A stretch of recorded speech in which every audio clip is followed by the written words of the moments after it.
నమస్తే.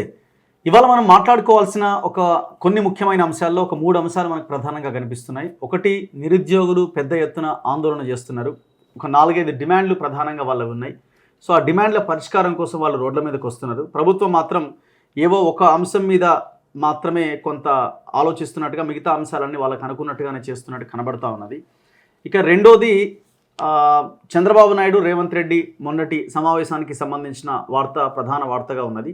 అండ్ ఇంకొకటి, party jumpings. BRS నుంచి కాంగ్రెస్లోకి చాలామంది వెళ్తున్నారు. ఎమ్మెల్సీలు, ఎమ్మెల్యేలు అంతా కట్టగట్టుకుని అందులోకి వెళ్తున్నారు. బీజేపీలోకి మా దాంట్లోకి కూడా వచ్చే అవకాశం ఉంది. రాజీనామా చేయమని చెప్తే వాళ్ళు భయపడుతున్నారు రావడానికి. కానీ మా దాంట్లోకి ఎక్కువ మంది వస్తారు. అసలు 26 స్థానాల్లో 26 మందిని కాంగ్రెస్ తీసుకుంటామంటుంది. ఆ 26 స్థానాల్లో బై ఎలక్షన్స్ పెడితే మేమే గెలుస్తామని బీజేపీ అంటుంది. సో ఈ 3 అంశాలు మనం ప్రధానంగా డిస్కస్ చేద్దాం. నా ముందు గాదే ఇన్నయ్య గారు ఉన్నారు, తెలంగాణ ఉద్యమకారులు. సార్ నమస్తే. నమస్తే. ముందుగా మనం నిరుద్యోగుల అంశం ప్రధానంగా ఫోకస్ చేద్దాం. సో మీ దగ్గర కూడా వచ్చి ఉంటారు. మేము కూడా బయట గ్రౌండ్లో వాళ్ళ చేస్తున్న ఆందోళనని ఎక్కువగా చూపించే ప్రయత్నం చేస్తున్నాము. వాళ్ళ ఆందోళన సరైందని మీలాంటి వాళ్ళు భావిస్తున్నారా? ఎందుకంటే వాళ్ళు కూడా కొంత అసంతృప్తిగా ఉన్నారు. మీలాంటి వాళ్ళం, మాలాంటి వాళ్ళం ఎందుకు అనుకున్నంత స్థాయిలో అప్పుడు మాట్లాడినట్టు ఇప్పుడు ఎందుకు మాట్లాడతలేరు అని కూడా క్వశ్చన్ చేసే వాళ్ళు చాలామంది ఉన్నారు. ప్రభుత్వం చెప్తున్నది ఇంత షార్ట్ టైంలో 2,000 ఉద్యోగాలు ఇచ్చినాం, ఇన్ని నిర్ణయాలు తీసుకుంటున్నాం, కొంత సమయం పడుతుంది. కొన్ని నిర్ణయాలు తీసుకునే విషయంలో, మీ డిమాండ్స్ నెరవేర్చే విషయంలో మాకు కొన్ని అభ్యంతరాలు ఉన్నాయి, కోర్టు కేసులు వచ్చే అవకాశం ఉంది, మేము ఉద్యోగాలు ఇవ్వాలి అన్న దాంట్లో ముందుకెళ్తున్నాం, జాబ్ క్యాలెండర్ ఇస్తాం, ఇట్లా రకరకాల అంశాలని వాళ్ళు చెప్తున్నారు. ఏది కరెక్ట్, ఏది తప్పు అని మీరు అనుకుంటున్నారు? ఇప్పుడు ఏదైతే నిరుద్యోగులైనటువంటి పట్టభద్రులు ఎవరైతే ఉన్నారో వాళ్ళు అడుగుతున్న దాంట్లో 100% అది ధర్మము, న్యాయము, అది సముచితమైందే.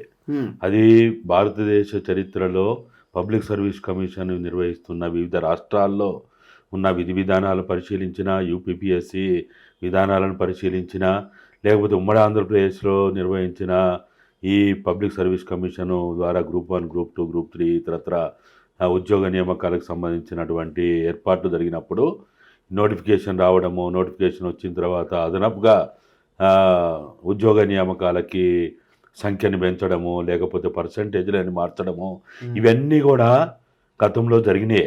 వాళ్ళేమి ఈరోజు అడుగుతున్నది గొంతెమ్మ కోరికలు కాదు, లేకపోతే దేశ చరిత్రలో లేకపోతే రాష్ట్ర చరిత్రలో లేనటువంటి వాటిని ఏం అడుగుతలేరు. వాళ్ళు అడుగుతున్నది చాలా చిన్న, ధర్మమైన, న్యాయమైన డిమాండ్లు. అవేం పేద, ఇప్పుడు 500 గతంలో ఉండే పాత ప్రభుత్వం ఉన్నప్పుడు ఏదైతే వాళ్ళు నిర్వహించగాక దద్దమ్మలయ్యి, విధవలయ్యి, చేతగాని మూర్ఖులయ్యి, స్వార్థపరులయ్యి 2 సార్లు పరీక్ష నిర్వహించిన ఏదో కారణాల వల్ల, కోర్టు కారణమని, ఇంకో కారణమని రద్దయిన ఉన్నాయి. అయితే 2వసారి రద్దయినప్పుడు హైకోర్టు చాలా స్పష్టంగా చెప్పినటువంటి అంశం ఏంటంటే, ఎగ్జామ్ని రీఎగ్జామ్ కండక్ట్ చేయమన్నారు, కానీ రీనోటిఫికేషన్ ఇవ్వని చెప్పలే. ఫస్ట్ సారి మాత్రం రీనోటిఫికేషన్కి అవకాశమే, ఆల్టర్నేటివ్ లేదు అది. 2వసారి మాత్రం జరిగిన రద్దు సందర్భంలో హైకోర్టు ఇచ్చినటువంటి తీర్పు కావచ్చు, డైరెక్షన్ కావచ్చు, రీఎగ్జామ్ పెట్టమన్నారు, రీనోటిఫికేషన్ చేయమనిలే. మరి రీనోటిఫికేషన్ చేసి నువ్వు ఏదో ఇంకొక 500ని మేము 563 చేసినామని 63 పెంచిరా అని చెప్పి ఏదో పేద ఏదో మార్పులు చేసి చేర్పులు చేసినా అని తన మార్కు రాజకీయాలకు పూనుకున్నాడు. కానీ సరే చేసినావు, నువ్వేం చేసినావు? Last date of application online కోసం 14వ తేదీ 3వ నెల గడువు ఇచ్చినావు. ఇచ్చిన తర్వాత మరి 14 నుంచి 16వ తేదీకి ఎందుకు పొడిగించినావు? దాని వెనక జరిగినటువంటి కుట్ర ఏంటిది, స్వార్థం ఏంటిది, రహస్యం ఏంటిది, మీ ప్రయోజనం ఏంటి దాంట్లో? వాళ్ళు చెప్తున్న ప్రకారం ఏంటంటే 14వ తేదీ వరకు 2,80,000 మంది అప్లికేషన్స్ పెట్టుకుంటే ఆ 2 రోజుల్లోనే 1,34,000 మంది పెట్టుకున్నారు. ఓకే, ఏ రోజు ఇప్పుడు వీళ్ళకి 23వ తేదీ నుంచి వీళ్ళకి ఆన్లైన్ నోటిఫికేషన్కి వాళ్ళకి అవకాశం ఇచ్చారు. 23/2/2024 ఎప్పటి వరకు? 14/3/2024 వరకు last date of application. Time కూడా మెన్షన్ చేసిన 5 PM వరకే ఆన్లైన్ అది యాక్సెప్ట్ చేస్తుంది. దాని తర్వాత అది అసలు కనపడదు అది. అటువంటిది నువ్వు నోటిఫికేషన్ ఇచ్చిన తర్వాత 2 రోజులు ఎందుకు పెంచినావు? ఎవరి ప్రయోజనాల కోసం పెంచినావు? మళ్ళీ ఈ పెంచిన తర్వాత అప్లికేషన్ పెట్టుకున్న వాళ్ళల్లో దాదాపుగా 45% ఆంధ్రోళ్ళే అప్లికేషన్ పెట్టుకున్నారు. మరి ఎట్లా పెట్టుకున్నారు? ఇప్పటి వరకు కూడా ఈ నోటిఫికేషన్లో స్పష్టత లేదు. గతంలో ఏంటంటే ఇది స్టేట్ ర్యాంకు పోస్టులు ఇవి. గ్రూప్ 1 అంటే స్టేట్ లెవెల్ పోస్టులు ఇవి. స్టేట్ లెవెల్ పోస్టులు అంటే గతంలో మనకి ఏ జోన్లోనైనా వాళ్ళు నియామకం కావచ్చు. కానీ ఇప్పుడు ఏంటిది, మన రాష్ట్రాన్ని జోనల్ సిస్టంలో తీసుకొచ్చి జోనల్ పోస్ట్గా క్రియేట్ చేసిండు. గ్రూప్ 1 కూడా జోనల్ పోస్ట్ చేసిండ్రు. జోనల్ పోస్ట్గా చేయబడినటువంటి గ్రూప్ 1ని ఇవాళ తెలంగాణేతర ఇతర రాష్ట్రాల వాళ్ళని నువ్వు ఏ జోన్లో ఎక్కడ నియమిస్తావు? నువ్వు ఏ జోన్లో నియమిస్తావు? ఇప్పటి వరకు ఈ నోటిఫికేషన్లో స్పష్టత లేదు. ఇది ఓకే, దీని గురించి ముఖ్యమంత్రికి సోయి లేదు, లేకపోతే పబ్లిక్ సర్వీస్ కమిషన్ చైర్మన్కి సోయి లేదు. ఇప్పుడు మేము అడుగుతున్న 5% నాన్ లోకల్కి ఇస్తారు. ఈ 5% నాన్ లోకల్ని ఏ జోన్లో మీరు నియామకం చేస్తారు? ఓకే, మనదంతా కూడా మనము ఈ గత ప్రభుత్వం చేసినటువంటి ఈ జోనల్ సిస్టంలో తీసుకొచ్చిన తర్వాత గ్రూప్ 1 కూడా జోనల్ సిస్టంలో పడేసిండ్రు. స్టేట్ లెవెల్ ర్యాంక్ పోస్టులను కూడా జోనల్ సిస్టంలో పడేసి ఆ జోన్లోనే వాడు జాయినింగ్ అక్కడనే, రిటైర్మెంట్ అక్కడనే వరకు వాడు ఇచ్చేసిండ్రు. మరి ఇప్పుడు నాన్ లోకల్కి నువ్వు ఎక్కడిస్తావు అసలు? మీ అనుమానం ఏంటి? ఆ అప్లికేషన్ డేట్ అయిపోయిన తర్వాత 1,00,000 మందికి పైన, 1,34,000 మంది ఓన్లీ 2 daysలో అంతమంది అప్లై చేసుకున్నారు. సో వీళ్ళంతా వాళ్ళకి సంబంధించిన వాళ్ళని మీరు అనదలుచుకున్నారా? ఎవరు వీళ్ళు అసలు? నువ్వు ఎందుకు ఎక్స్టెండ్ చేసినావు? ఎవరు డిమాండ్ చేసిండు? ఎవరు ధర్నాలు చేసిండు? ఎవరు మెమరాండాలు ఇచ్చిండు? అంటే ఇప్పుడు ఎవరైనా అప్లికేషన్ పెట్టుకొని వాళ్ళకి కొంత వెసులుబాటు కల్పించే ప్రయత్నం ప్రతిసారి జరుగుతుంటది కదా. మేమేమంటున్నా, నువ్వు అది బహిరంగంగా నిరుద్యోగ సంఘాలు ఎవరైనా నీ దగ్గరకు వచ్చి మాకు సమయం సరిపోలేదు ఏమని అడిగిండ్రా? ఇప్పుడు చూడు, వాళ్ళు చెప్పిన లెక్క ప్రకారము ఫస్ట్ అప్లికేషను 2022లో జనవరిలో ఎగ్జామ్ జరిగినప్పుడు 2,80,000 మంది రాసిండ్రు. ఫస్ట్ 2022లో జరిగినప్పుడు 2023 మళ్ళీ ఎగ్జామ్ కండక్ట్ చేసేటప్పుడు ఫిబ్రవరిలో అప్పుడు 2,30,000 మంది, అంటే తగ్గిర్రు. ఓకే, మళ్ళీ సెకండ్ టైం నోటిఫికేషన్ రిలీజ్ చేసేటప్పుడు 2,34,000 మంది అప్పుడు ఇదైండ్రు. ఇప్పుడు అది ఫిబ్రవరిలో జరిగితే సెప్టెంబర్లో దాన్ని మళ్ళా రద్దు చేశారు. రద్దు చేసిన తర్వాత 2024లో మళ్ళా జీవోని మార్చి, జీవో ఎందుకు మార్చినావు? జీవోని మార్చాల్సిన అవసరం వచ్చింది. నీకు ఆల్రెడీ 55 జీవో ఉంది కదా, నువ్వు 29(9) జీవోని ఎందుకు తెచ్చినావు? ఎవరి ప్రయోజనాల కోసం తెచ్చినావు? తేవడం వెనుక నీకున్న ఆ కుట్ర ఏంటిది? ఆ స్వప్రయోజనాలు ఏంటి? జీవోని మారుస్తావు, మళ్ళీ నోటిఫికేషన్ ఇచ్చినావు. హైకోర్టు నీకేం చెప్పింది? హైకోర్టు అప్పుడు దాన్ని రద్దు చేసినప్పుడు చాలా స్పష్టంగా చెప్పింది, ఎగ్జామ్ కండక్ట్ చేయమని చెప్పింది. నోటిఫికేషన్ అని చెప్పలే. ఎగ్జామ్ కండక్ట్ చేయమని నీకు చెప్తే నువ్వు నోటిఫికేషన్ ఇస్తావు. ఏదో 63 పోస్టులు పెంచినా అంటావు. పోస్టులు పెంచేది ఏముందా? నువ్వు కొత్త పెంచేదా? నువ్వు నోటిఫికేషన్ ఇచ్చిన తర్వాత, అప్లికేషన్ పెట్టుకున్న తర్వాత నీకు కావాలంటే కూడా ఇటువంటి ప్రిలిమినరీ ఎగ్జామ్ అయిన తర్వాత కూడా నువ్వు పోస్టులు పెంచుకోవచ్చు. ఓకే, పోస్టులు పెంచడానికి నోటిఫికేషన్ అవసరం లేదు. గతంలో చాలా జరిగినాయి. ఓకే, అది అట్లయింది. దాని తర్వాత ఇప్పుడు మొన్న ఎంతమంది అయిండ్రు? 3,02,000 మంది వాళ్ళు ఎగ్జామ్ రాసిండ్రని చెప్పి ఆ ఎగ్జామ్ నిర్వహించిన తేదీ నాడు వీళ్ళు ప్రకటించారు. అవును, ప్రకటించిన తర్వాత మరి 3,02,000 మంది అని ప్రకటించిన తర్వాత ఆ సంఖ్య మళ్ళీ ఎందుకు పెరిగింది? 13-14 రోజుల తర్వాత సంఖ్యని మళ్ళా నువ్వు పూర్తి అంకెల రూపంలో ఎందుకు ఇచ్చినవు? ఆ రోజే నీకేంది, ఇదంతా బయోమెట్రిక్, ఇది just with in fraction of మినిట్స్లో నీకు బయటకు వస్తాయి. నీకు అంతా నీకు అక్కడ తంబేస్తుంది కదా, నీకు అంతా కూడా నీకు ఆన్లైన్లో తెలిసిపోతుంది కదా. వాడు ఏ సెంటర్లో ఎంతమంది రాశారన్నా తెలిసిపోయా. నువ్వెందుకు అది చేయలేదు? నువ్వు దాన్ని సక్రమంగా చేయవు. అయిన తర్వాత ఇవన్నీ ఒక ఎత్తు అయితే, ఇది అయిన తర్వాత కూడా పిల్లలు వాళ్ళు కోర్టును ఆశ్రయించారు. కోర్టు ఆశ్రయిస్తే కోర్టు వాళ్ళు దాన్ని స్వీకరించి ఆనరబుల్ జస్టిస్ పుల్లా కార్తిక్ గారు దీని మీద ఒక ప్రభుత్వానికి ఒక నువ్వే ఒక రకమైనటువంటి సజెషన్ ఇచ్చాడు. ఒక డైరెక్షన్ అని చెప్పలేం కానీ ఒక సజెషన్ ఇచ్చిండ్రు. ఈ పిటిషన్దారుల యొక్క అభిప్రాయాన్ని మీరు మనం పరిగణలోకి తీసుకొని చట్ట ప్రకారము ఎన్ని వారాలు 2 వారాల్లో దీని మీద మీరు మీ ప్రభుత్వానికి ఉన్న విధి విధానాల ప్రకారం పరిగణలోకి పెట్టుకొని చేయమన్నాడు. అయితే వాళ్ళు అడుగుతున్నది ఏంది, 1:50 అనేది ఇప్పుడు ఉన్నది మీరు ఇచ్చిండ్రు నోటిఫికేషన్ ప్రకారము, దీన్ని 1:100 చేయండి అని అన్నారు. ఆల్రెడీ రిజల్ట్ వచ్చింది 1:50 కిందనే వాళ్ళు రిజల్ట్స్ ప్రకటించారు. 31,000 మంది ఏమో మెయిన్స్కి అర్హత సాధించినట్టుగా జస్ట్ ఇవాళనే నిన్న రిజల్ట్ వచ్చింది.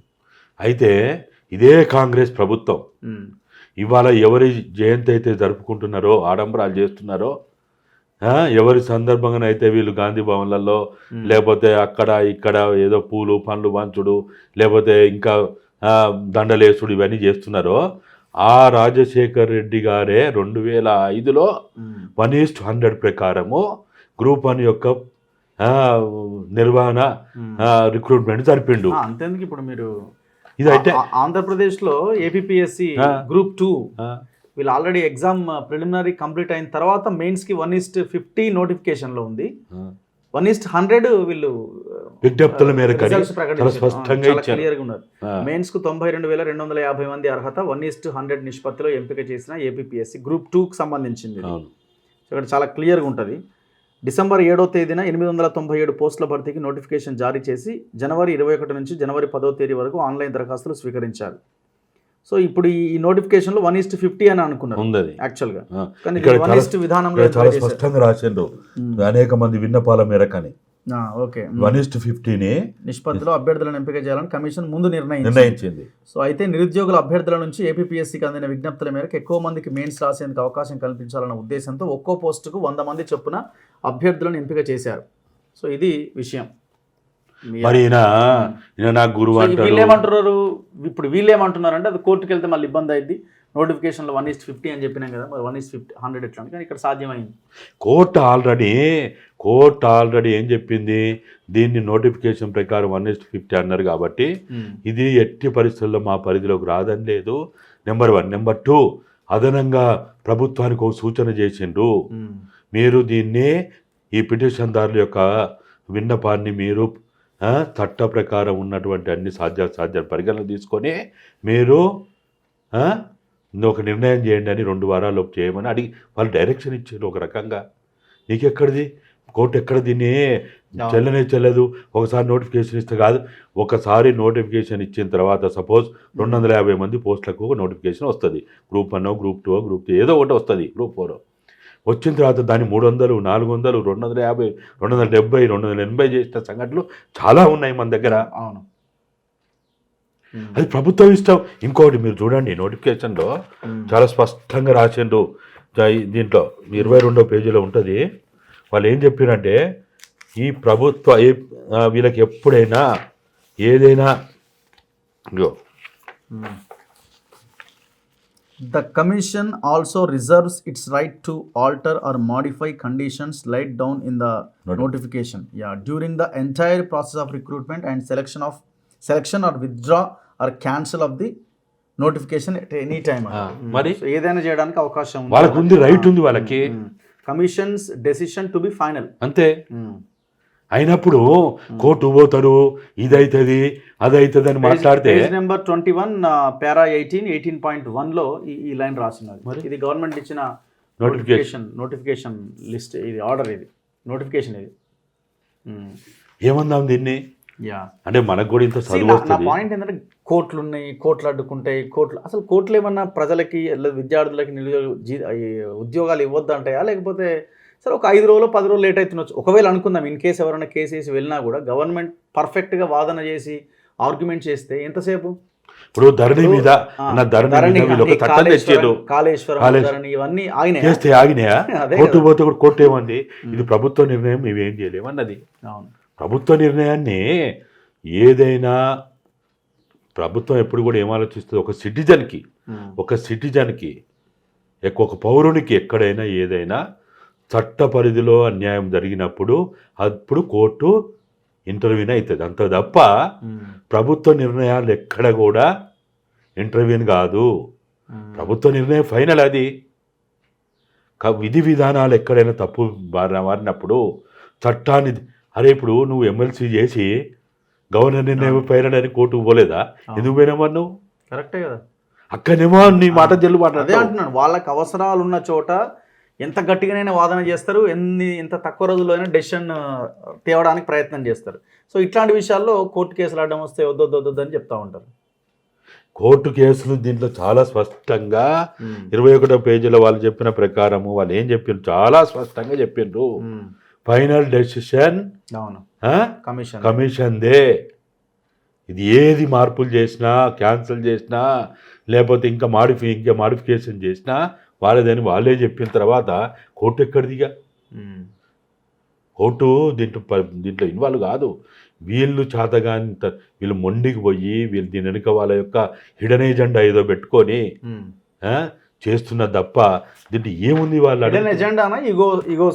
వాళ్ళు ఏమైనా పోస్టులు పెంచమన్నారా?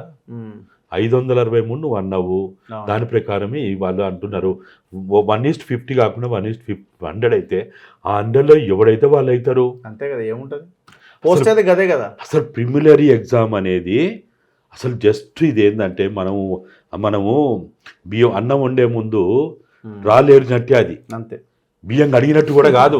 కరెక్టే, రాళ్ళు ఏరుకున్నట్టు. కాబట్టి వాళ్ళు ఎంత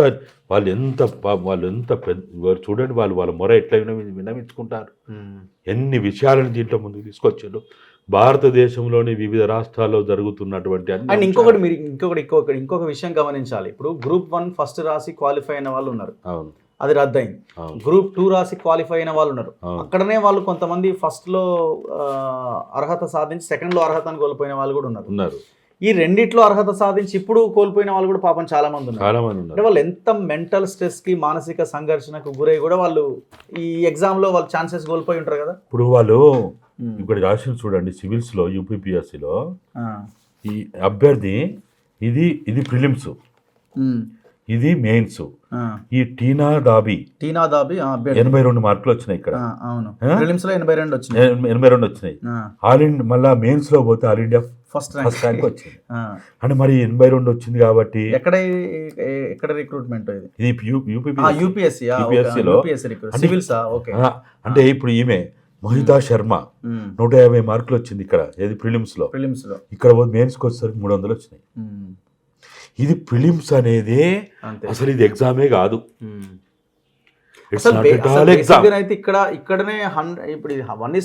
మెయిన్స్ అనేదే నీకు ఇది ఎంత మార్కులు? ఇది 900 మార్కులు టైటిల్లోనే ఉంది కదా, ప్రిలిమినరీ మెయిన్స్ అని. మరి అవును, మరి ఇవన్నీ వాళ్ళు ఎంత స్టడీ చేసి ఎంత ఇన్ఫర్మేషన్ తెచ్చిండ్రు వాళ్ళు. వీళ్ళకి ఏం సమస్య వచ్చింది వాళ్ళు అడుగుతున్నది ఒక్కటే. వాళ్ళు చాలా బ్రహ్మాండమైన మనందరిని అడుగుతున్నారు, logistics versus life time opportunity. ఎంత గొప్ప మాట ఇది. మానవత్వం. వాడు ఇప్పుడు మహేందర్ రెడ్డి ఏమంటాడు అంటే చాలా మంది పోయి అడిగితే లాజిస్టిక్స్ మనకి చాలా ప్రాబ్లమ్స్ వస్తాయి, 50 మందిని చేసే బదులు 100 మంది చేయాలంటే ఎంత స్టాఫ్ కావాలి, ఎంత ఖర్చు అవుతుంది, ఎంత అవుతుంది. లాజిస్టిక్స్ గురించి మాట్లాడుతున్నా, అన్యాయం ఇది.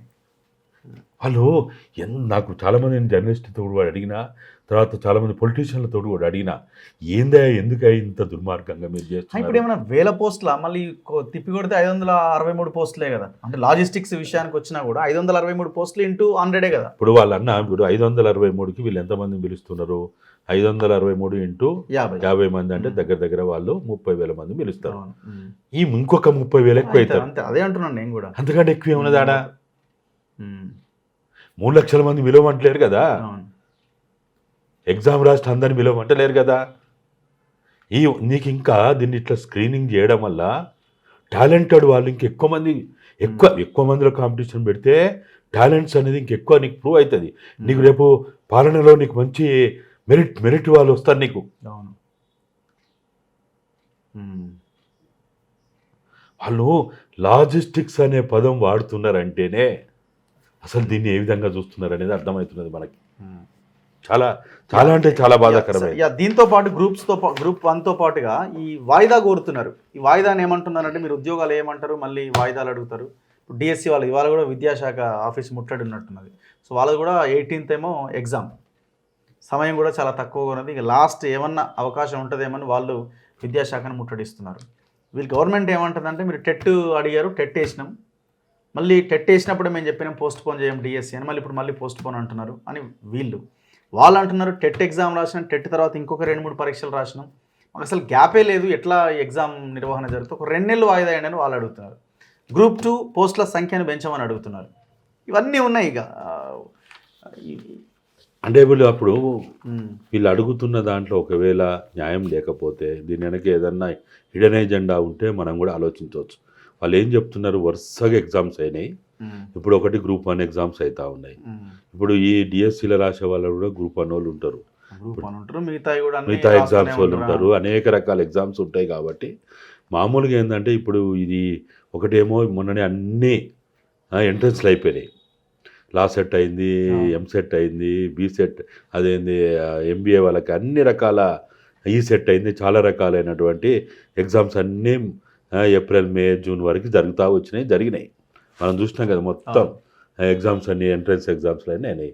వాళ్ళు అడుగుతున్నది ఏంటిది, ఈ ప్రాసెస్ అంతా ఇట్లా ఉంది కాబట్టి ఒక 2 నెలలు అడుగుతున్నారు, వాళ్ళు గడువు అడుగుతున్నారు. మీకు పోయే నష్టం ఏంటిది?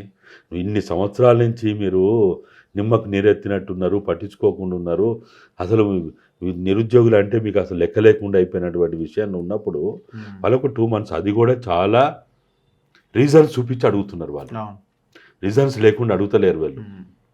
ఒకవేళ లేదయా, లేదు, నువ్వు వాళ్ళని పిలుచుకో, 100 మందిని పిలుస్తావా, 50 మంది పిలుస్తావా, సంఘాలను పిలుస్తావా, జేఏసీని పిలుస్తావా, లేకపోతే తల్లిదండ్రులను పిలుస్తావా, పిలిచి ఇప్పుడు ఎప్పుడు కూడా ఒక ప్రతిపాదన వచ్చినప్పుడు ప్రభుత్వం వెంటనే, ఇప్పుడు నిన్నగాక మొన్న ఆడ బిర్యానీ, కుక్క బిర్యానీ, నక్క బిర్యానీ, కోడి బిర్యానీ, గొర్రెల మేకల బిర్యానీ తిని మీరు రహస్య సమావేశాలు చేసుకొని కమిటీలు వేసుకొని చేతయింది. కానీ 9-10 సంవత్సరాల నుంచి వేసిన కమిటీలని మళ్ళా సక్రమంగా పని చేయించకుండా తిరిగి మళ్ళీ ఏదో కొండంతో వెలకను పట్టినట్టు కొండంత రాగం తీసి ఏదో చేసినట్టు చేసి 2 కమిటీలు వేసుకున్నారు కదా. ఇక్కడ కూడా ఒక రిప్రజెంటేషన్ వచ్చినప్పుడు నువ్వు కమిటీ వేసి వాళ్ళకి అప్పచెప్పు, వాళ్ళు మాట్లాడతారు కదా. వాళ్ళు ఆ విద్యార్థులతో మాట్లాడతారు, విద్యార్థుల తల్లిదండ్రులతో మాట్లాడతారు, నిరుద్యోగులతో మాట్లాడతారు, వాళ్ళ పని వాళ్ళు చేస్తారు కదా. అది ఏమీ లేకుండా హై హ్యాండెడ్నెస్ తోటి, ఇగోలతోటి, అహంకారంతో, నిర్లక్ష్యంతో నన్ను అడిగేటోడా, నన్ను ప్రశ్నించేటోడా, ఎవరై మీరు? మేము పెట్టుకున్న జీతగాలు మీరు గుర్తుపెట్టుకోండి. ముఖ్యమంత్రి గారు, ప్రధానమంత్రి గారు, మంత్రులారా, మేము పెట్టుకున్న జీతగాళ్ళు మీరేందో అనుకుంటారు. మీరు మా చెమట చుక్కలతోటి మీరు నీటి బిందువులను తాగుతున్నారు, మా రక్త మాంసాలతోటి మీరు తినే తిండి తింటున్నారు. అరే వాళ్ళు అడుగుతున్నది ఏమైనా పొరపాటు ఉంటే లేకపోతే న్యాయంగా లేకపోతే కూర్చోబెట్టుకొని, ఇప్పుడు మన ఇంట్లో మన పిల్లలు ఏదన్నా అడుగుతారు, అది కావాలంటే ఇది కావాలంటే. ఒక అవకాశం ఏం దొరికిందంటే ఇది మొత్తం ఈ మూమెంట్ అంతా బీఆర్ఎస్ఐ చేస్తున్నది. దాంట్లో కొన్ని ఎగ్జాంపుల్స్ చూపిస్తూ గత 10 ఏళ్ళుగా మీరేం చేశారు, ఈ లైన్ ఎక్కువ రావడం వల్ల కూడా కొంత ఈ మూమెంట్కి వీళ్ళ యొక్క డిమాండ్స్కి ఇబ్బంది జరుగుతున్నట్టు కనబడుతుంది. సో అవతల వైపు నుంచి వాళ్ళు ప్రెషర్గా అందులో ఇన్వాల్వ్ అవ్వడము, ఇవన్నీ కూడా ఖచ్చితంగా అవుతారు. ఇప్పుడు నువ్వు పెట్టవు, అడక తినవు, ఇది ఎక్కడ కథ? దీనికి పెద్ద గాంధీలు, అంబేద్కర్లు, పూలేలు, మార్క్సులు, లెనిన్లు అవసరం లేదు. సామాన్య రైతు దగ్గరికి పోతే, సామాన్య నిరక్షరాస్య దగ్గర పోతే, సాగు బతుకులో ఉన్న తల్లి దగ్గరికి పోతే చెప్తుంది, బిడ్డ అరే నీకు పెట్టశాత అయితే లేదు, అడక తిన్నీవా అని అంటారు. నువ్వు గనుక నేను ఇప్పుడు చెప్పినట్టు వాళ్ళని పిలుచుకొని, వాళ్ళ మాట్లాడి, వాళ్ళతో సంప్రదింపులు చేసి, వాళ్ళతో చర్చలు చేసి, వాళ్ళకు అవకాశం ఇస్తే ఇప్పుడు ఏముంటుంది, కడుపులో గ్యాస్ ఉంటుంది, ఎక్కడి నుంచి ఒక దగ్గర నుంచి బయటికి పోవాలా, అరే కింది నుంచే పోవాలా, పైనుంచి ఎట్లా పోతుంది అంటే పోతుంది, ఆగదు. అది కడుపులో గడుబడి చేసేటప్పుడు అయితే ఏదో ఒక లేఅవుట్ నుంచి బయటికి పోవాల్సిందే, ఎక్కువ కాలం ఉండదు. నువ్వు వాళ్ళని దగ్గర తీసినట్టుంటే వాళ్ళు ఇంకో దగ్గరికి ఎందుకు పోతారు? గత ప్రభుత్వం కనుక బుద్ధితోటి సక్రమంగా ఈ కుటుంబ పాలన లేకుండా, కోటరీ పాలన లేకుండా, అహంకారంతో లేకుండా, అవినీతి అక్రమాలతో లేకుంటే రేవంత్ రెడ్డికి అవకాశం వచ్చేదా? అంతే కదా, లేదు కదా, ఛాన్సే లేదు కదా. లేదు కదా. వాడు విధవయ్యి దరిద్రుడయ్యి వాడు ప్రజలకు దొరకక ఫామ్ హౌస్లో అంటే కదా ఇంకో దగ్గర పోయింది. ఇప్పుడు నేను మిమ్మల్ని కలవాలన్నా, మీరు నన్ను కలవాలన్నా మన ఇద్దరి మధ్య ఒక ఏదో కాంటాక్ట్ పాయింట్ ఉంటే కలుస్తాం. లేకపోతే ఇప్పుడు సపోజ్ నేను ఇక్కడికి వచ్చారు, మీరు నేను లేను ఊకుంటారా? మీరు ఎవరెవరి దగ్గరికి పోతారు, నేను కాకపోతే ఇంకోతో మాట్లాడిస్తారు, వాడు మా ఇంటర్వ్యూ చేస్తారు. నేను పెద్ద తురుం కానా? నేను మన పేద ఊడిపడ్డాను ఎక్కడికన్నా? అసలు మనం ఎవరో కోరికిసుకోగలం?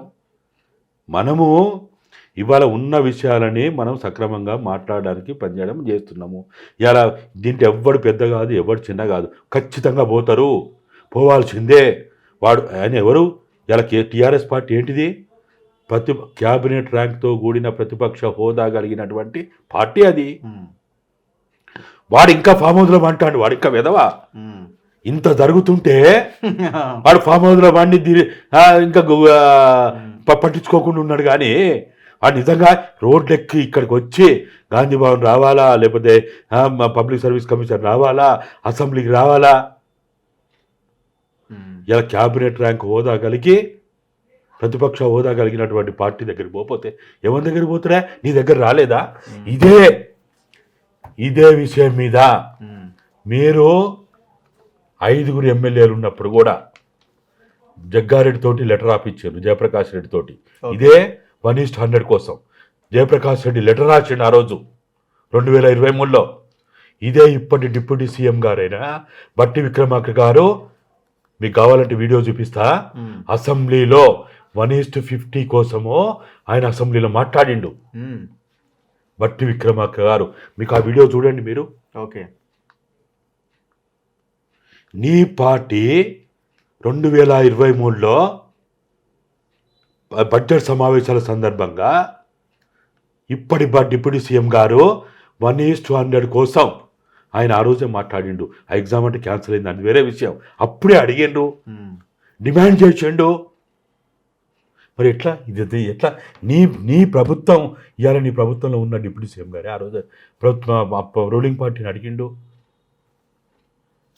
మరో ముఖ్యమైన విషయం, పొలిటికల్ అంశం ఇది. చంద్రబాబు రేవంత్ రెడ్డి భేటీని మీరు ఎట్లా చూస్తున్నారు? తెలంగాణ ఉద్యమకారుడిగా ఎటువైపు ఈ పరిణామాలు దారితీస్తున్నాయి అనుకుంటున్నారు? 2 వర్షన్స్ వినిపిస్తున్నాయి.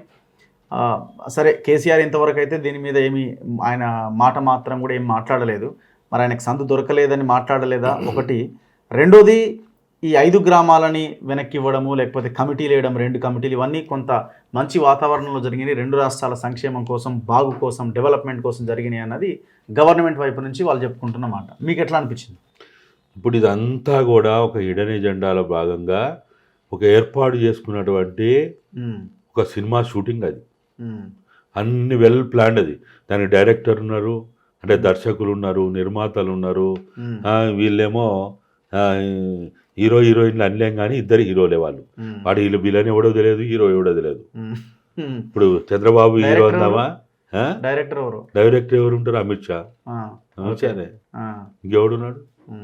అమిత్ షా, మోడీలే ఉంటారు, ఇంకెవ్వరు ఉండరు. ఎందుకు? ఇప్పుడు ఇక్కడ కాంగ్రెస్, అక్కడ టీడీపీ, ఇక్కడ బీజేపీ. సరే, బీజేపీ టీడీపీ అంటే ఒకే కూటమిలో ఉన్నాయి, అది వేరే విషయం. ఏముంటుంది అంటే అసలు ఏమై ఉంటుంది? హిడెన్ ఎజెండా మీన్స్ వాళ్ళు ఇప్పుడు అక్కడ రాష్ట్రం కోసం చర్చ జరగలేదని అంటారా మీరు? ఏం జరిగింది? ఇది మన ఈ 7 మండలాల 5 ఊర్లకు సంబంధించిన విషయంలో చర్చ అంటున్నారు.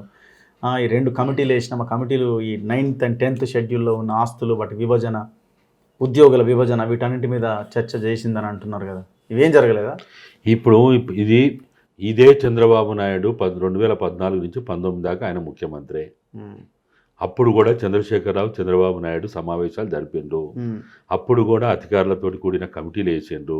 ఇటువంటి కమిటీలు దాదాపుగా 10 సంవత్సరాల నుంచి దీని మీద నడుస్తూనే ఉన్నది. ఆడ కేఆర్ఎంబీలో చూసినాం మనము, గోదావరి నదీ జలాల మీద చూసినాము. ఇదే ఇక్కడే. ఇప్పుడు ఈయన ఏంటిది చంద్రబాబు నాయుడు ఇక్కడ 42 into 58% ప్రకారము వాటాలన్నీ కూడా మనకి సక్రమంగా చేరాలని అన్నాడు. ఇక్కడ అసెంబ్లీ నిర్వహించుకున్నాడు కదా 2014 తర్వాత. ఇదే అసెంబ్లీలో వేరే స్థలం నిర్వహించుకున్నాడు కదా, అన్నీ చేసుకున్నాడు కదా. వీళ్ళు ఉమ్మడి రాజధాని కోసం వాళ్ళకి ఇక్కడ అన్ని కావాల్సినవన్నీ చేసుకున్నారు కదా. మరి అప్పుడు ఆ 5 ఏళ్లలో నువ్వు గడ్డి బీకినావా? నువ్వేం చేసినావు అసలు?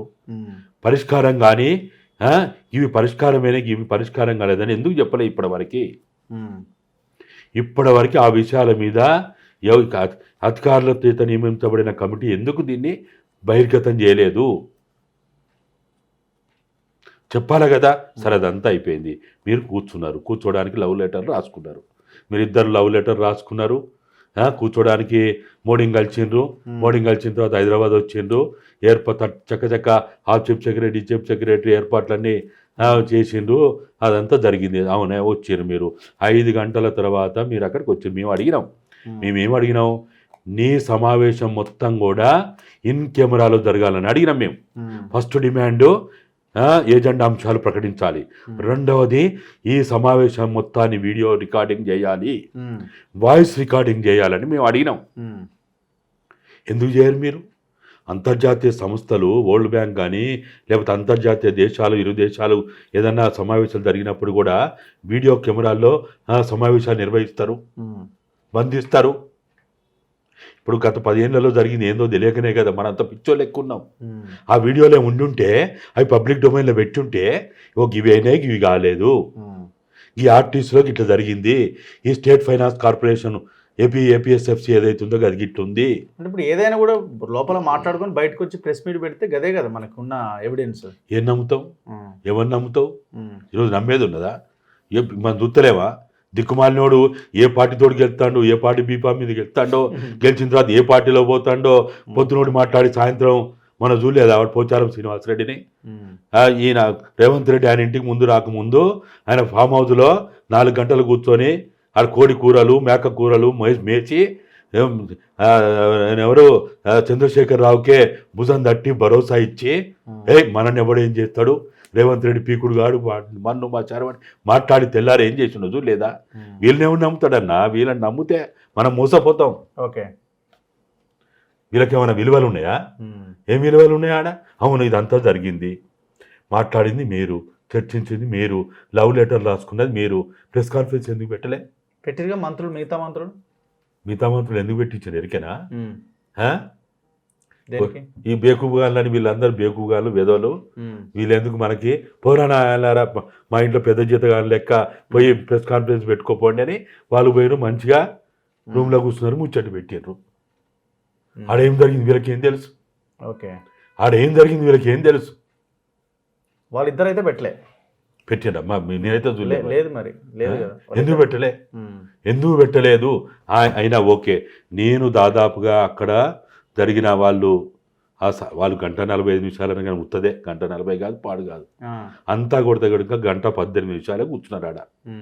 1:18 కూర్చున్న తర్వాత చంద్రబాబు నాయుడు మొత్తం 1:18 ఎంత మాట్లాడిండు ఒకసారి చెప్పానని చూద్దాం. రేవంత్ రెడ్డి ఎంత బాధాకరమైందంటే, మన తెలంగాణ అధికారులు మాట్లాడుతుంటే వాళ్ళని సంజాయిస్తున్నాడు, వాళ్ళని ఊకుంచడానికి ప్రయత్నం చేస్తాడు. ఎంత బాధాకరమైంది ఇది, ఎంత అవమానకరమైంది ఇది. ఇప్పుడు చంద్రబాబు నాయుడు కూడా అంటుండు కదా, నాకు ఈ 2 రాష్ట్రాలు 2 కళ్ళ లాంటి ఈ తెలంగాణ కూడా డెవలప్ అవ్వడం నాకు ఇంపార్టెంట్ అని అంటున్నాడు కదా. ఇప్పుడు మీటింగ్ తర్వాతలో ఆయన ఏమైనా మార్పు వచ్చింది అనిపించిందా మీకు? గతంలో చంద్రబాబుని మీరు పెద్ద ఎత్తున విమర్శించేవాళ్ళు కదా మీలాంటి వాళ్ళు.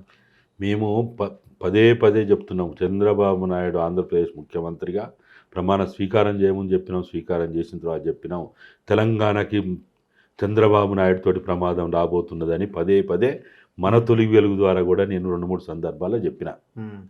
ఇవాళ అదే జరుగుతున్నది. ఈ 2 కళ్ళ సిద్ధాంతం 2009 ముందు నుంచి వింటా ఉన్నాం మనం. 2009 ముందు నుంచి వింటున్నాం మనం. ఇప్పుడు ఏం జరగబోతుంది అన్నది మీ అనుమానం, మీ భయం, మీ ఆందోళన? వాళ్ళు చంద్రబాబు నాయుడు, నేను చెప్తున్నా, నాకున్న సమాచారం ప్రకారం చెప్తున్నా, రానున్న రోజుల్లో నెలకి 1 వారం రోజులు హైదరాబాద్ కేంద్రంగా ఉండే ఆంధ్రప్రదేశ్ పరిపాలన చేయబోతున్నాడు. నెలకి 1 వారం రోజులు ఇక్కడనే ఉంటాడు. ఏముంది అన్ని ఉన్నాయి, ఏం కావాలి ఆయనకి? ఏం లేవు, ఏది లేదు. అది అంటే ఈడికి వచ్చి ఈడ చేసిన ఆడ లోపలికి అవుతాడు కదా, ఆయనకు ఆ భయం కూడా. ఇప్పుడు మీరు అన్నారు కదా, విభజన చట్ట ఒప్పంద హామీలు అన్నారు. విభజన చట్ట ఒప్పంద హామీలలో ఆంధ్రప్రదేశ్ రాష్ట్రానికి హైదరాబాదులో 3 భవనాలు కానీ అడగడానికి కానీ, లేకపోతే భవనాలు కాకపోతే వెంటనే ల్యాండ్ అలాట్ చేయండి, మేము ఢిల్లీ తరహాలో దేశ రాజధానులు ఎట్లయితే ఒక్కొక్క రాష్ట్రానికి భవన్లు ఉంటాయో మేము హైదరాబాద్లో ఆంధ్రప్రదేశ్ భవన్ కట్టుకుంటా అని అడిగే దమ్ము ఎక్కడి నుంచి వచ్చింది? అడిగే దమ్ము వాళ్ళకి ఎక్కడి నుంచి వచ్చింది? వాళ్ళకి హైదరాబాదులో ఆంధ్రప్రదేశ్ భవన్ కట్టుకోవాలనా?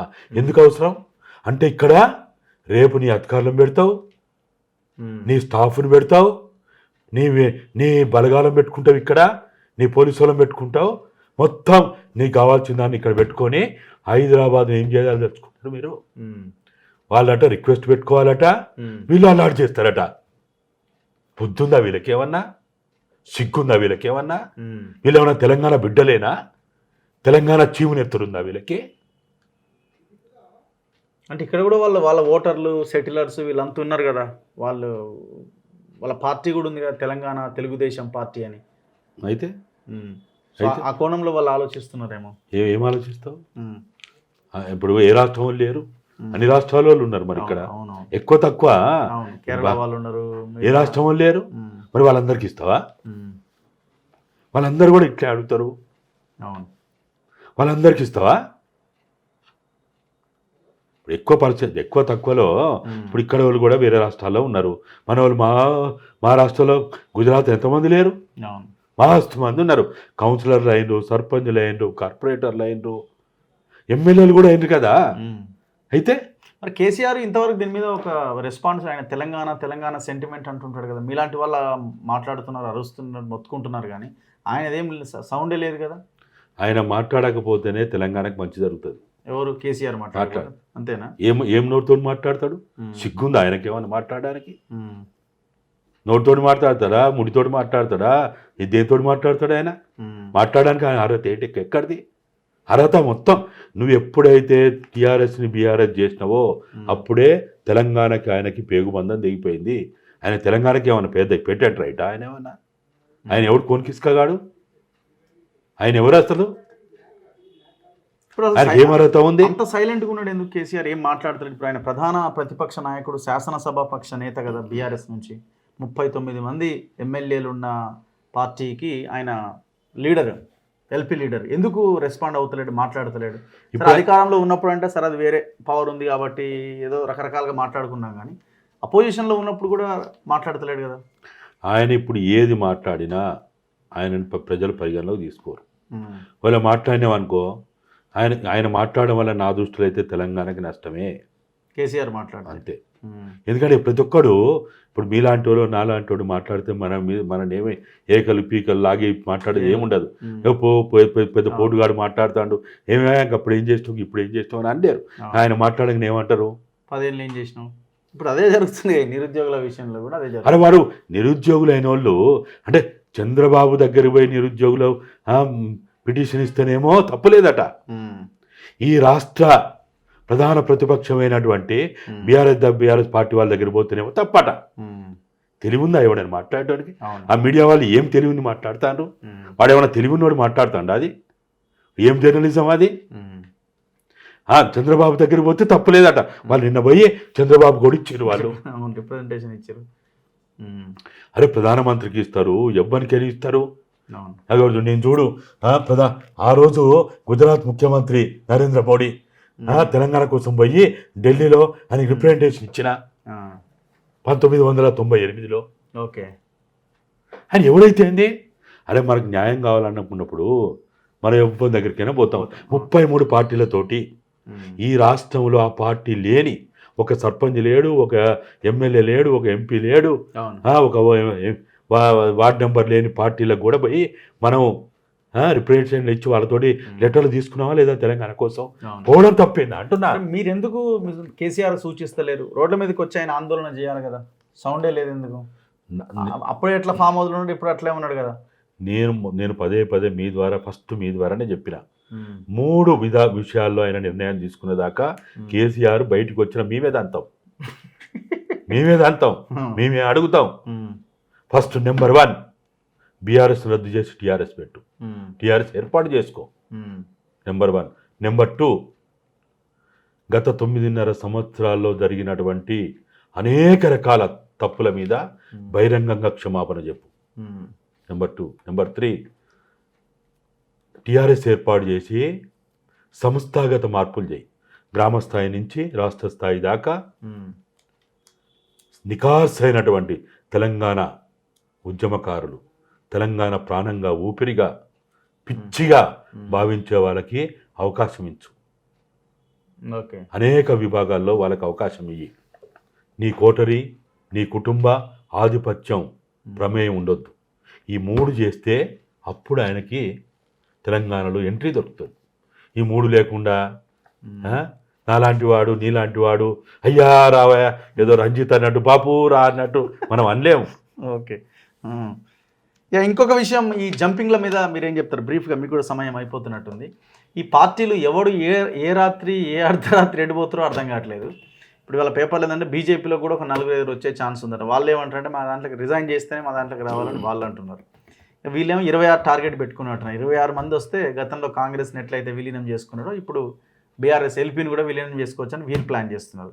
ఆల్రెడీ 6-7 ఎమ్మెల్సీలు పోయిర్రు, 7 ఎమ్మెల్యేలు పోయిర్రు. ఇంకా రెడీగా ఉన్నారట. నిన్న మొన్న పోయి హైదరాబాద్ ఎమ్మెల్యేలు అంతా పోయి మంత్రులను కలుస్తూ ఉన్నారు. అన్న నా ఉద్దేశంలో అయితే నేను మొదటి నుంచి చెప్తున్నా, వాళ్ళ పార్టీలు ఫిరాయించడం అనేది అసలు అది ఏమాత్రం కూడా వాడు 3 పూటలు తిండట తింటాడో అసలు. నేను అదే అంటున్నా, నేను మొన్న కూడా చెప్పిన, రేవంత్ రెడ్డి గారు భార్య లేకపోతే కూతురు, నేను వాళ్ళకి 2 చేతులు జోడించి మన దండం పెట్టి అడిగిన, అమ్మ మీరన్నా చెప్పండి రేవంత్ రెడ్డికి, ఆయన ప్రతిపక్ష పాత్ర పిసిసి ప్రెసిడెంటు లేకపోతే ఇంకా కాంగ్రెస్ పార్టీ నాయకునిగా మాట్లాడినప్పుడు పార్టీలు మారినోడు చంపమన్నాడు, కొట్టమన్నాడు, ఇళ్ళ మీద దాడులు చేయమన్నాడు, కేసులు పెట్టమన్నాడు, సభాపతిని కూడా నువ్వెందుకు యాక్షన్ తీసుకుంటలేవని ఇన్ని మాట్లాడిన తల్లి. మీరనే చెప్పండి అమ్మా, ఆయనకు జర ఈ మాటలు చెప్తే ఆయనకి ఏమైనా గుర్తొస్తుందేమో. నువ్వు ఆ రోజు వాళ్ళని చంపమన్నావు, కొట్టమన్నావు, బహిష్కరించమన్నావు, ఇళ్ళ మీద దాడులు చేయమన్నావు, ఇవన్నీ చేయమన్నావు. ఓ నా మొగుడా, మరి నువ్వు ఇవన్నీ ఇప్పుడు మర్చిపోయినావా అని భార్యని అడగమన్నా, ఆ తల్లిని కూతుర్ని కూడా, ఆ తల్లి బిడ్డ నువ్వన్నా అడుగు తల్లి అని మొరపెట్టుకున్నావు. ఎందుకు? మనం ఎవడు చెప్పినా ఇంటలేడు. కనీసం ఆ భార్య కూతురు చెప్తున్నాను ఇంటడేమని. ఇప్పుడు మనకి ఎట్లుంటుంది అంటే, ఎవ్వడు చెప్పినదిగా డాక్టరు అందరూ నమ్మకాలు అయిపోయిన తర్వాత ఏం చేస్తాం మనం? దేవునికి అడిగిపోతాం. అన్నీ అయిపోయిన తర్వాత చివరికి ఎక్కడికి పోతాం? అంతే, దేవుడా నువ్వే కాపాడని పోయినట్టే. ఇప్పుడు కూడా మనకి ఇంకెవ్వరు లేడు. ఇప్పుడు ఆయనే చెప్పిండు కదా ఇవన్నీ, ఆయనే మాట్లాడిండు కదా, మాలాంటి వాళ్ళతో చెప్పిండు కదా. మీ ప్రెస్ కాన్ఫరెన్స్లో ఎన్నిసార్లు చెప్పిండు, బహిరంగ సభలు ఎన్నిసార్లు మాట్లాడిండు. మరి ఇవాళ ఎక్కడ పోయినాయి ఈ మాటలు, ఎక్కడ పోయినాయి స్టేట్మెంట్లు? అంటే వాడు యథారాజా తదా ప్రజ అన్నట్టు ఆయనకు తేడా ఏం లేదు. ఈ లీడర్లు కూడా అట్నే పాడారు కదా, కొంచెం కనీసం కూడా కామన్ సెన్స్. ఎంత సిగ్గుమాలినోళ్ళు. తెల్లారి అమావాస్యనట, అమావాస్యనే అర్ధరాత్రి పోయి జాయిన్. ఓర్ నాయన, వీళ్ళు మనుషులేనా, వీళ్ళు నాయకుల? చేసే పని కూడా మన ముహూర్తం అలా చేసే పని ఏమైనా ప్రజల కోసం గొప్ప పని చేస్తున్నట్టు. ఇట్లా తయారైన తర్వాత మనం ఏం చెప్తాం చెప్పిగా. కాబట్టి ఇప్పుడు అంతిమంగా మళ్ళీ సేమ్ కేసీఆర్ వస్తుండు. మళ్ళీ ఆయనకి అనడానికి కూడా ఆప్షన్ లేదు, అర్హత లేదు. అన్న కేసీఆర్ మర్చిపోండి మీరు. ఏం మాట్లాడితే మనమే మాట్లాడుకోవాలి. అంతే. కేసీఆర్ ప్రస్తావన వద్దే వద్దు మనకి. కేసీఆర్ ప్రస్తావన ఎప్పుడు వస్తుంది మనకి? మళ్ళా ఆయనకి తెలంగాణ సోయి వచ్చిన తర్వాత మనం మాట్లాడాలి. ఆయనకే సోయి లేనప్పుడు మనకి ఎందుకు అంటున్నా? తెలంగాణ తోటి నాకు అక్కర్లేదనే ఆయన వెళ్ళిపోయిన గురించి మనకి ఎందుకు బాధ? ఆయనకు సోయి వచ్చి, తెలంగాణ మీద ప్రేమ వచ్చి, చేసిన తప్పులన్నీ మార్చుకొని వచ్చినాడు. అప్పుడు ఆలోచిద్దాం మనం. అది ఒత్తడో రాడు ఎవరికి తెలుసు. అరే ఇప్పుడు తెలంగాణ ఉద్యమం కేసీఆర్ తోటి మొదలు కాలేదు, కేసీఆర్ తోటి అంతం కాదు. మీరు ఇంత మొదట్లో ఫస్ట్ క్వశ్చన్ అడిగినారు, ఇది విధంగా జరుగుతుంది కదా, ఈ పరిణామాలు ఎక్కడికి పోతాయి అని అడిగినారు. ఏమీ కాదు. తెలంగాణ సమాజం బ్రిటిష్ వాడిని 13 సార్లు దండయాత్ర చేసినా ఇక్కడ అడుగు పెట్టనీయలే. 53, 56, 69 తర్వాత విద్రోహాలకు గురైన, నమ్మక ద్రోహాలకు గురైన, సుదీర్ఘకాలం అన్ని త్యాగాలు చేసి రాదనుకున్న తెలంగాణని, నవ్వుల పాలైన తెలంగాణని భారతదేశ చిత్రపటంలో ఈ భూమండలం ఉన్నంత కాలం ఉండనీయమని ప్రగల్భాలు కలిపినటువంటి కాదని పెప్పర్ స్ప్రేలు ప్రయోగించిన తెలంగాణ రాష్ట్రాన్ని సాధించుకున్నాం. ఇది తెలంగాణ గడ్డ అన్న. మనం ఏమైనా చచ్చిపోయినావా? మన చీవునెత్తుడు లేదా? ఎవడో కొంతమంది ఉంటాడు అమ్ముడు పోయేటోడు. తెలంగాణ సమాజం అన్న వీళ్ళు ఎంత బచ్చగాలు వీళ్ళు. నిజాం కంటే పెద్ద గొప్ప పెద్దోళ్ళ. నిజాం ముందు వీళ్ళెంత? నిజాం కాలి కోటికి సరిపోడు. చంద్రబాబు నాయుడు, రేవంత్ రెడ్డి, చంద్రశేఖర్ రావులు, ఇంకోడు వీళ్ళెంత అసలు? నిజామునే ముప్పు తిప్పలు పెట్టి ప్రాణవారి చేతులు పెట్టుకొని పారిపోయేటట్టు చేసిన గడ్డ ఇది. ఈ గడ్డ యొక్క చైతన్యం, పోరాట పడిమని మనం తక్కువ అంచనా వేయద్దు. చేత కాకపోతే నాకు, మీకు, ఇంకోరికి చేత కాకపోతే మనం ఊకుంటామేమో, కానీ ప్రజలు ఊకోరన్నా. ప్రజలు ఊకోరు. ప్రజలు ఎప్పుడు ఊకోరు వీళ్ళు. Anyway, thank you sir, thank you very much. ఇది గాదే ఎన్ఏ గారితో స్పెషల్ ఇంటర్వ్యూ, జరుగుతున్న పరిణామాల మీద చూస్తూనే ఉండండి మన తొలి వెలుగు.